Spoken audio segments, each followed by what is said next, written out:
And right now, our nation is facing a nursing workforce shortage. Work is being done in our own backyard to combat that. Monica Robbins is in Studio B with a look at what Kent State is doing to help students become nurses. Monica, good morning. Good morning, Dave. Yeah, Kent State is removing obstacles and creating opportunities for students interested in nursing.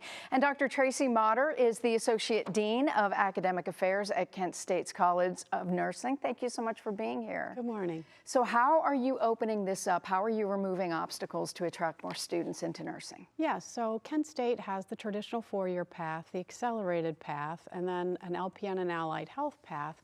And then along with that, we recognized that there was a whole group of really well-prepared academic students who didn't meet our admission criteria just because of their high school curriculum. So our criteria is a 2.75 GPA, then high school biology, chemistry, and then college or high school algebra. And we had students, for whatever reason, that either their school didn't offer one of the three, or perhaps they didn't pick nursing until their senior year and there wasn't enough time. So we looked at those students, and many of them had 4.0s, 3.5s, and so we thought it would be a great idea to give them an option to become a nurse if that was their passion. So I developed a different pathway where traditionally they take 2 sciences in the first semester, 2 sciences in the second semester, and then they start the nursing courses.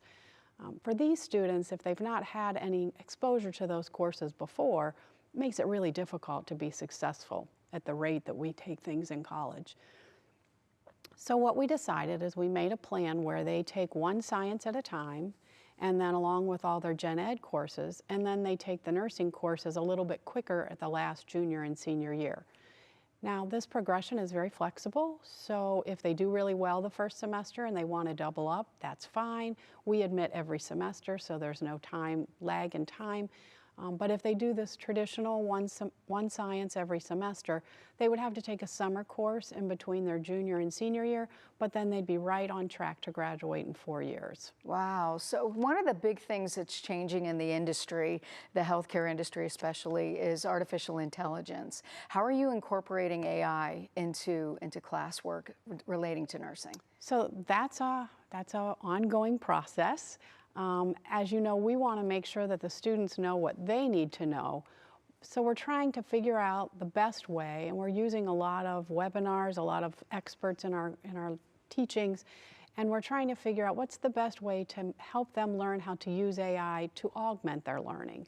We want them to be able to make those clinical decisions and judgments in the moment when they need to, but how can AI help them make better decisions or correct things before something bad happens? How are you using AI as a faculty member is it making your life easier?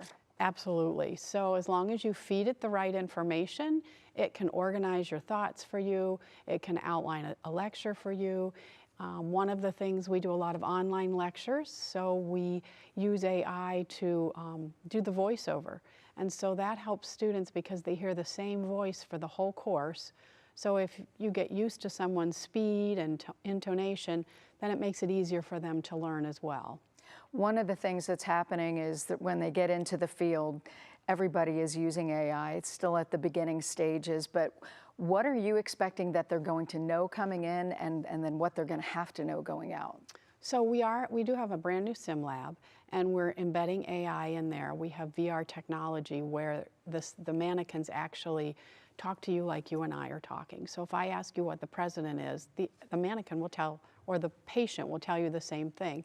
It will also give wrong answers if the nurse does not ask the right things. It will make noises when, let's say I'm listening to your lungs, and the nurse says, oh, your lungs are clear. They'll cough and gag so that the nurse will take special attention to say, no, it's not. So it also prompts them in their learning. And then afterwards, it gives a nice printout for both the faculty and the student so they can do real-time learning. So AI is changing everything. AI is changing everything. Dr. Motter, thank you so much. And that makes it a great point, Dave, for anybody who's interested in nursing. Take a look at Kent State. Yeah, absolutely. Great interview. Monica, thank you.